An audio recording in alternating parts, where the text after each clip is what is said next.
வணக்கம். நீதிமன்ற செய்திகள்.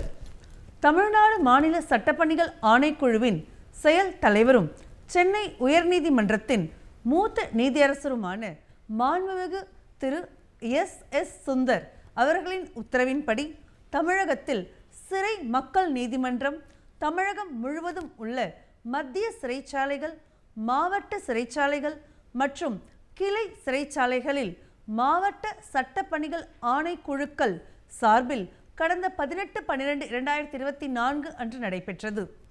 சென்னை புழல் மத்திய சிறையில் நடைபெற்ற மக்கள் நீதிமன்றத்தை சென்னை உயர்நீதிமன்ற மூத்த நீதியரசரும் தமிழ்நாடு மாநில சட்டப்பணிகள் ஆணைக்குழுவின் செயல் தலைவருமான மாண்புமிகு திரு எஸ் சுந்தர் அவர்கள் மற்றும் தமிழ்நாடு மாநில சட்டப்பணிகள் ஆணைக்குழுவின் உறுப்பினர் செயலாளர் மாவட்ட நீதிபதியுமான திருமதி கே சுதா அவர்களின் முன்னிலையில் துவக்கி வைத்து சிறை மக்கள் நீதிமன்றத்தை பற்றியும் சிறைவாசிகள் உரிமைகள் பற்றியும் சட்டப்பணிகள் ஆணைக்குழுக்களின் செயல்பாடுகள் குறித்தும் விரிவாக உரையாற்றினார்.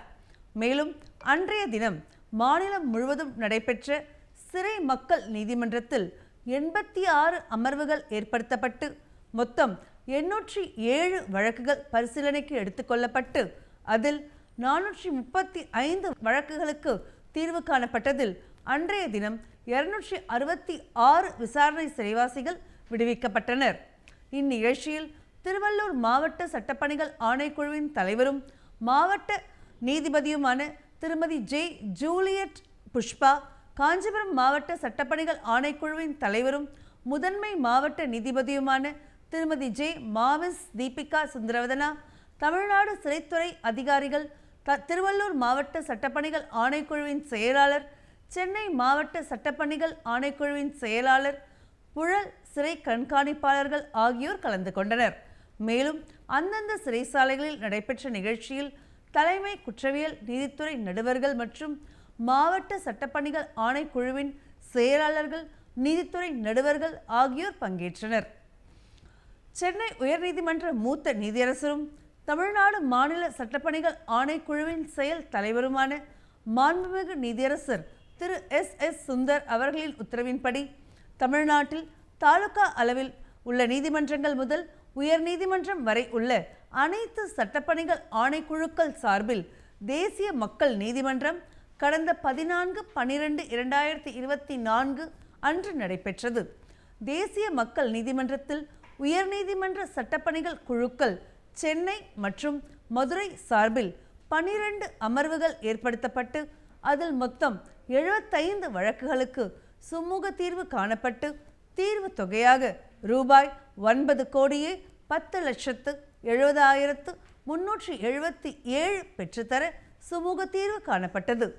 தேசிய மக்கள் நீதிமன்றத்தில் மாவட்ட சட்டப்பணிகள் ஆணைக்குழுக்கள் சார்பில் 475 அமர்வுகள் ஏற்படுத்தப்பட்டு அதில் மொத்தம் 2,07,082 வழக்குகள் முன்னிடப்பட்டதில் 94,721 வழக்குகளுக்கு சுமூக தீர்வு காணப்பட்டு தீர்வு தொகையாக ரூபாய் 638,23,85,355 ரூபாய் பெற்றுத்தர சுமூக தீர்வு காணப்பட்டது. மாநில அளவில் நடைபெற்ற தேசிய மக்கள் நீதிமன்றத்தில் மொத்தம் 487 அமர்வுகள் ஏற்படுத்தப்பட்டு அதில் மொத்தம் 2,08,523 வழக்குகள் முன்னிடப்பட்டதில் 94,796 வழக்குகளுக்கு சுமூக தீர்வு காணப்பட்டு தீர்வு தொகையாக ரூபாய் 644,54,55,732 பெற்றுத்தர சுமூக தீர்வு காணப்பட்டது.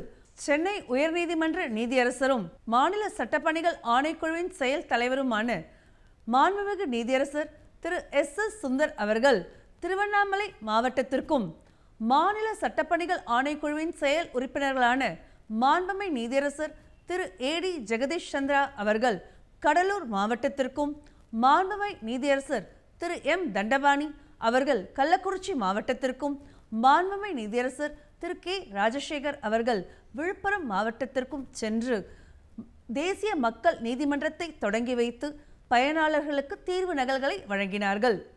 தேசிய மக்கள் நீதிமன்றத்தில் 1288 உரிமையியல் வழக்குகள், 5741 வாகன விபத்து தொடர்பான வழக்குகள், 2045 காசோலை தொடர்பான வழக்குகள், 310 குடும்ப நல வழக்குகள், 26 நில ஆர்ஜித வழக்குகள், 69 தொழிலாளர் தொடர்பான வழக்குகள், மேலும் 5 வருடம் மற்றும் அதற்கு மேற்பட்ட 820 வழக்குகளுக்கு தீர்வு காணப்பட்டது. மக்கள் நீதிமன்றத்தின் மூலம் சமரச தீர்வு காணப்படுவதால் நீதிமன்றத்தில் வழக்குகளின் எண்ணிக்கை குறைய வாய்ப்புள்ளது. இந்த அமைப்புகளின் மூலம் தீர்த்து வைக்கப்படுகின்ற வழக்குகள் அந்த அமைப்புகளிலேயே முற்று பெற்று விடுகின்றன. தீர்வு ஏற்பட்ட வழக்குகளில் முத்திரைத்தாள் வாயிலாக செலுத்திய நீதிமன்ற கட்டணம் திரும்ப பெறும் வாய்ப்பு உள்ளது.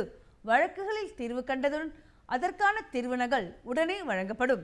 மேல்முறையீடு என்பது இல்லை. நீதிமன்றத்தில் நிலுவையில் இல்லாத பிரச்சனைகளாக இருந்தாலும் அவற்றையும் மக்கள் நீதிமன்றம் விசாரித்து நிரந்தர தீர்வு காணப்படுவதால் பொதுமக்களிடையே மிகுந்த வரவேற்பை பெற்றுள்ளது. தமிழக மாவட்டங்களில் பெரிய அளவில் பாதிப்பை ஏற்படுத்தும் விதமாக பெஞ்சல் புயலானது கரையை கடந்தது.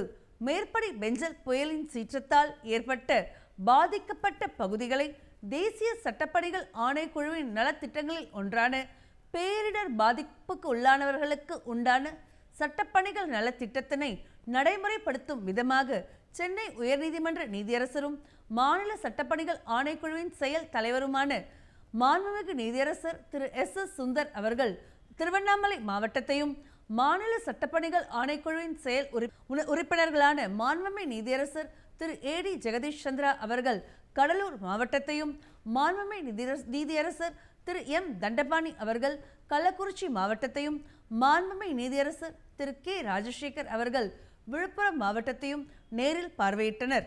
அவ்வாறு பார்வையிட்ட போது தேசிய சட்டப்பணிகள் ஆணைக்குழுவின் நலத்திட்டங்களில் ஒன்றான பேரிடர் பாதிப்புக்கு உள்ளானவர்களுக்கு உண்டான சட்டப்பணிகள் நலத்திட்டத்தினை சென்றடையும் வகையிலும் நேரடியாக பொருட்களும் வழங்கப்பட்டது.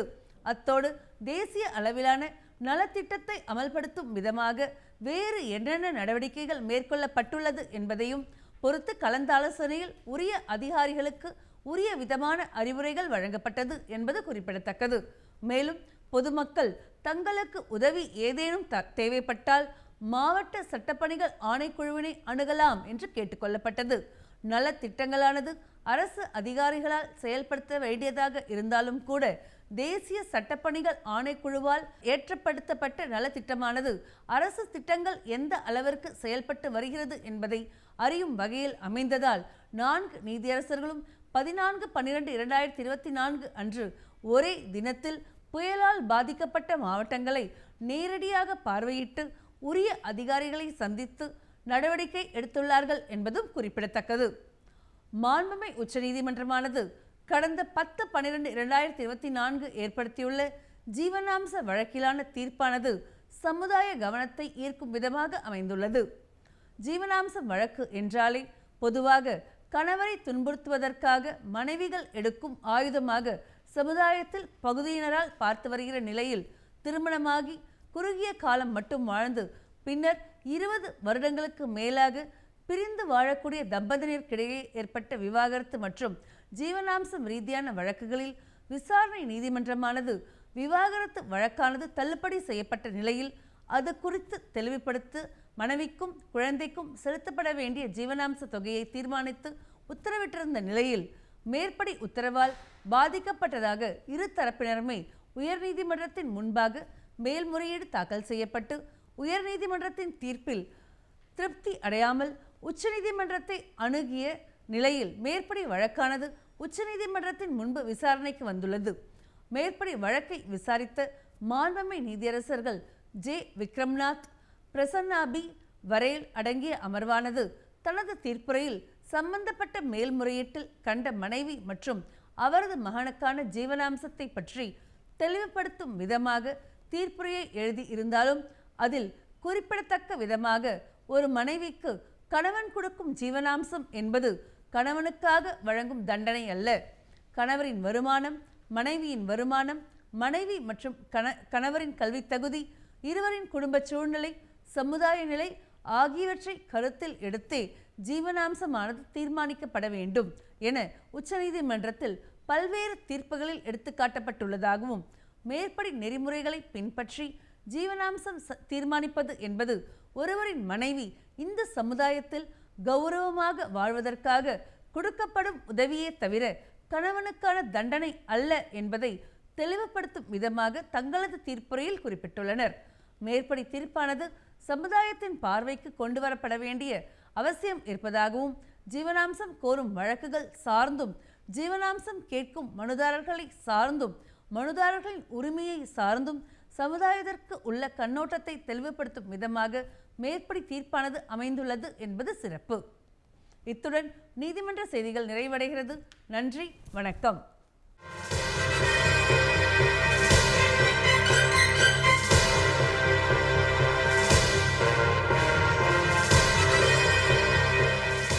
வணக்கம். சட்ட தகவல்கள். இன்றைய சட்ட தகவல் நிகழ்ச்சியில் தேசிய சட்டப்பணிகள் ஆணைக்குழு வழங்கும் சட்ட சேவைகள் பற்றி காண்போம். இந்திய அரசியலமைப்பு சட்டத்தின் பிரிவு 39A சமூகத்தின் வறிய மற்றும் நலிந்த பிரிவினர்களுக்கு இலவச சட்ட சேவை வழங்க வகை செய்து அனைவருக்குமான நீதியை உறுதி செய்கிறது. அரசியலமைப்பு சட்டத்தின் பிரிவுகள் 14 மற்றும் 22(1) ஆகியவையும் சட்டத்தின் முன்பு அனைவரும் சமம் மற்றும் அனைவருக்கும் சம வாய்ப்பு என்ற அடிப்படையில் நீதி வழங்கும் சட்ட முறை ஆகியவற்றை உறுதி செய்வதை அரசுக்கு கடமையாக்குகின்றன. 1987 ஆண்டில் சட்ட சேவைகள் ஆணைக்குழு சட்டமானது பாராளுமன்றத்தினால் இயற்றப்பட்டு சம வாய்ப்பு அடிப்படையில் சமூகத்தின் நலிந்த பிரிவினருக்கு இலவச சட்ட சேவைகள் வழங்க நாடு தழுவிய பணியமைப்பை நிறுவ நடைமுறைக்கு வந்தது. அதன் பின்னர் நால்சா தேசிய சட்டப்பணிகள் ஆணைக்குழுவானது தேசிய அளவில் நிறுவப்பட்டது. தேசிய சட்டப்பணிகள் ஆணைக்குழுவின் நோக்கம் கடைநிலை மற்றும் வசதியற்ற பிரிவினர்களுக்கு நேர்மையான மற்றும் அர்த்தமுள்ள நீதியை வழங்கும் பொருட்டு அவர்களும் இணைந்த சட்டமுறையை ஏற்படுத்துதல். இயக்கம் சமுதாயத்தில் ஒதுக்கப்பட்ட மற்றும் தவிர்க்கப்பட்ட பிரிவினருக்கும் சட்ட அதிகாரம் கிடைக்க வேண்டி தரமான சட்ட பிரதிநிதித்துவம் வழங்கியும் சட்ட அறிவு மற்றும் விழிப்புணர்வு நிகழ்ச்சிகள் நடத்தி அதன்படி கிடைக்கக்கூடிய நலன்கள் தகுதியான பயனாளிகள் பெறுவதற்கு பாலமாக இருத்தல்.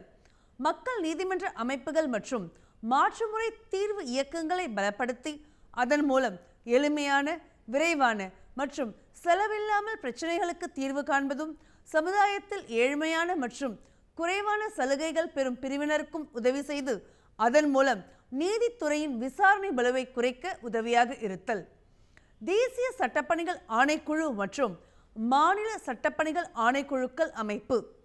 சட்டப்பணிகள் ஆணைக்குழு சட்டத்தின்படி தேசிய அளவிலான தேசிய சட்டப்பணிகள் ஆணைக்குழு அமைக்கப்பட்டு அதன் புரவலராக உச்ச நீதிமன்றத்தின் தலைமை நீதியரசர் உள்ளார். உச்ச நீதிமன்றத்தின் மூத்த நீதியரசர் ஆணைக்குழுவின் நிர்வாக தலைவராக செயல்பட்டு வருகிறார். உச்ச நீதிமன்ற சட்டப்பணிகள் குழு இந்திய உச்ச நீதிமன்றம் சம்பந்தப்பட்ட சட்டப்பணிகளை நிர்வகித்து செயல்படுத்த அமைக்கப்பட்டதாகும். ஒவ்வொரு மாநிலத்திலும் மாநில சட்டப்பணிகள் ஆணைக்குழு உயர் நீதிமன்றத்தின் தலைமை நீதியரசர் அதன் தலைமை புரவலராகவும் உயர் நீதிமன்றத்தின் மூத்த நீதியரசர் அதன் நிர்வாக தலைவராகவும் கொண்டு அமைக்கப்பட்டது. ஒவ்வொரு மாநில சட்டப்பணிகள் ஆணைக்குழுவுக்கும் உறுப்பினர் செயலாளராக மாவட்ட நீதிபதி இருப்பார். ஒவ்வொரு உயர் நீதிமன்றத்திலும் ஒரு உயர் நீதிமன்ற சட்டப்பணிகள் குழுவும் ஒரு மாவட்ட நீதிபதி அதன் செயலாளராகவும் கொண்டு அமைக்கப்பட்டது. மாவட்ட அளவில் மாவட்ட சட்டப்பணிகள் ஆணைக்குழு உருவாக்கப்பட்டு அதன் தலைவராக மாவட்ட முதன்மை நீதிபதியும் செயலாளராக மூத்த சார்பு நீதிபதியும் பணியில் இருப்பார்கள். அதே போல தாலுகா அளவில் தாலுகா சட்டப்பணிகள் ஆணைக்குழுக்கள் தேசிய சட்டப்பணிகள் ஆணைக்குழுவின் கொள்கைகள் மற்றும் உத்தரவுகளை செயல்படுத்த ஏற்படுத்தப்பட்டுள்ளன. சட்டப்பணிகள் குழு அமைப்புகளின் செயல்பாடுகள். தேசிய சட்டப்பணிகள் ஆணையத்தின் கொள்கைகள், கோட்பாடுகள், வழிகாட்டிகள் மற்றும் திறம்பட்ட செயல் திட்டங்களை நிறைவேற்ற மாநில சட்டப்பணி ஆணைக்குழுக்கள் நாடு முழுவதும் செயல்படுத்த ஏற்பட்டதாகும். முதன்மையாக மாநில சட்டப்பணிகள் ஆணைக்குழு, மாவட்ட சட்டப்பணிகள் ஆணைக்குழு, வட்ட சட்ட பணிகள் குழு மற்றும் இதர அமைப்புகள் கீழ்கண்ட முக்கிய காரியங்களை செயல்படுத்த வலியுறுத்தப்பட்டது. தகுதியுள்ள நபர்களுக்கு இலவச மற்றும் தகுந்த சட்ட உதவிகள் வழங்க வேண்டும். தகராறுகளை இணக்கமாக சமரசம் செய்ய மக்கள் நீதிமன்றங்கள் அமைக்க வேண்டும். சமுதாயத்தில் நலிந்த மற்றும் ஒதுக்கப்பட்ட பிரிவினர்களின் உரிமைகள் பற்றிய சட்ட விழிப்புணர்வு ஏற்படுத்த வேண்டும். தேசிய சட்டப்பணிகள் ஆணைக்குழுவின் திட்டங்கள், கொள்கைகள் மற்றும் உத்தரவுகளை சட்டப்பணிகள் நிகழ்ச்சிகள் மூலம் நடைமுறைப்படுத்த வேண்டும். இலவச சட்ட தேவைகளை பெற தகுதி வாய்ந்த நபர்கள் யார்? பெண்கள் மற்றும் குழந்தைகள், அட்டவணையிடப்பட்ட தாழ்த்தப்பட்ட பழங்குடி வகுப்பை சேர்ந்தவர்கள், தொழிற்சாலை பணியாளர்கள், பேரிடர், வன்முறை, வெள்ளம், வறட்சி, நிலநடுக்கம் மற்றும் தொழிற்சாலை பேரிடர் ஆகியவற்றால் பாதிக்கப்பட்டவர்கள், மாற்றுத்திறனாளிகள், காவலில் இருக்கும் நபர்கள், ஆண்டு வருமானம் ரூபாய் 3 லட்சம் மிகாது ஆண்டு வருவாய் உள்ளவர்கள் அல்லது மத்திய அல்லது மாநில அரசினரால் நிர்ணயிக்கப்பட்ட வருவாய் மிகாதவர்கள், மனித கடத்தலால் பாதிக்கப்பட்டவர்கள். இலவச சட்ட சேவைகள் நீதிமன்றத்திலோ அல்லது தீர்ப்பாயத்திலோ வழக்கை நடத்த அல்லது சட்ட நடவடிக்கைகளை மேற்கொள்ள வழக்கறிஞரின் சேவையை பெற முடியாத வறியவர்களுக்கு உரிமையியல் மற்றும் குற்றவியல் நடைமுறைகளில் இலவச சட்ட உதவி வழங்குவதற்கு இலவச சட்டப்பணிகள் சேவையின் பிரிவுகள் வழிவகை செய்கின்றன. இலவச சட்ட உதவி என்பதாவது சட்ட நடைமுறைகளில் வழக்கறிஞரால் பிரதிநிதித்துவம் செய்யப்படல், வாதுரைகள், மேல்முறையீட்டுக்கான குறிப்பாணை, சட்ட நடைமுறைகளில் அச்சு மற்றும் ஆவணங்களின் மொழியாக்கம் உட்பட்ட காகித புத்தகம் ஆகியவற்றை உருவாக்குதல், சட்ட ஆவணங்களை வரைதல், சிறப்பு அனுமதி மனு மற்றும் இன்ன வரைதல், எந்த வழக்கு நடவடிக்கையிலோ அல்லது எந்த நீதிமன்றத்தின் சட்ட நடவடிக்கைகளுக்கு முன்பாகவோ அல்லது எந்த அதிகாரியின் முன்போ அல்லது தீர்ப்பாயத்தின் முன்பாகவோ வழக்கு அல்லது சட்ட நடைமுறைகளை நடத்த சேவை செய்தல். இலவச சட்டப்பணிகள் சட்ட உதவி அளிப்பதோடு மத்திய அரசினாலோ அல்லது இயற்றப்பட்ட சமூக நலச்சட்டத்தின் கீழ் அல்லது திட்டங்களின் கீழ் கிடைக்கத்தக்க பயன்களை பெறுவதற்கு பயனாளிக்கு ஆலோசனை வழங்குதல் மற்றும் வேறு ஏதேனும் விதங்களில் நீதியை பெறுவதை உறுதி செய்தல் ஆகியவற்றை மேற்கொள்கிறது. சட்ட உதவிக்கு எவ்வாறு விண்ணப்பிப்பது? இலவச சட்ட உதவிகள் தேவைப்படும் ஒரு நபர் சம்பந்தப்பட்ட சட்டப்பணிகள் ஆணைக்குழு அல்லது சட்டப்பணிகள் குழுவை எழுத்து வடிவிலான விண்ணப்பத்தின் மூலமோ அல்லது அதிகாரியால் பரிந்துரைக்கப்பட்ட படிவத்தை நிரப்பியோ சட்ட உதவி கோருவதற்கான காரணங்கள் அல்லது குறைகளை சுரங்க கூறி அனுப்பி வைத்தல் மூலம் அணுக முடியும். விண்ணப்பதாரர் எழுத படிக்க தெரியாதவராக இருந்தால் சட்டப்பணிகள் ஆணைக்குழு அல்லது குழுவின் முகப்பு அலுவலகத்தில் பட்டியல் வழக்கறிஞர் அல்லது சட்ட தன்னார்வலர் விண்ணப்பதாரருடைய வாய்மொழி கோரிக்கையை ஆவணமாக பதிவு செய்து அதில் அவருடைய கைரேகை அல்லது கையெழுத்தை பெறுவார். அதுவே அவருடைய விண்ணப்பமாக கருதப்படும். விண்ணப்பதாரர் சட்ட சேவைகளை கோருவதற்கான தகுதி நிலையை சரிபார்த்து கொள்ள வேண்டும். புகார்கள் அல்லது அபிப்பிராயங்களை எங்கு எப்பொழுது தாக்கல் செய்யலாம்? இலவச சட்ட உதவி மற்றும் சேவைகளின் ஷரத்துகளை மேம்படுத்த புகார் அல்லது கருத்துக்கள் வரவேற்கப்படுகின்றன. புகார்கள் அல்லது அபிப்பிராயங்கள் அஞ்சல் அல்லது மின்னணு அஞ்சல் மூலம் உறுப்பினர் செயலாளர்களுக்கு அனுப்பலாம் அல்லது சட்டப்பணிகள் குழுக்கள் அல்லது முகப்பு அலுவலகங்களில் வைக்கப்பட்டுள்ள புகார் பெட்டிகளில் போடலாம். மக்கள் நீதிமன்றங்கள் சாதாரண மனிதர்களுக்கும் கிடைக்கக்கூடிய ஒரு மாற்றுமுறை தீர்வு செயலமைப்பாக மக்கள் நீதிமன்றம் உள்ளது. இந்த அமைப்பின் மூலம் சட்டப்படி நீதிமன்றங்களில் நிலுவையில் உள்ள பிரச்சனைகள் அல்லது வழக்குகள் அல்லது வழக்கு தாக்கலுக்கு முன் உள்ள பிரச்சனைகள் ஆகியவற்றை சுமூகமாக சமரசம் அல்லது சமாதானம் செய்து கொள்ளலாம். சட்டப்பணிகள் ஆணையம் சட்டம் 1987 படி மக்கள் நீதிமன்றங்களில் வழங்கப்பட்ட தீர்வு முடிவுகள் உரிமையியல் நீதிமன்றங்களில் வழங்கப்படும் தீர்ப்பாணைக்கு ஒப்பாகும். அது இறுதியானது ஆகும்.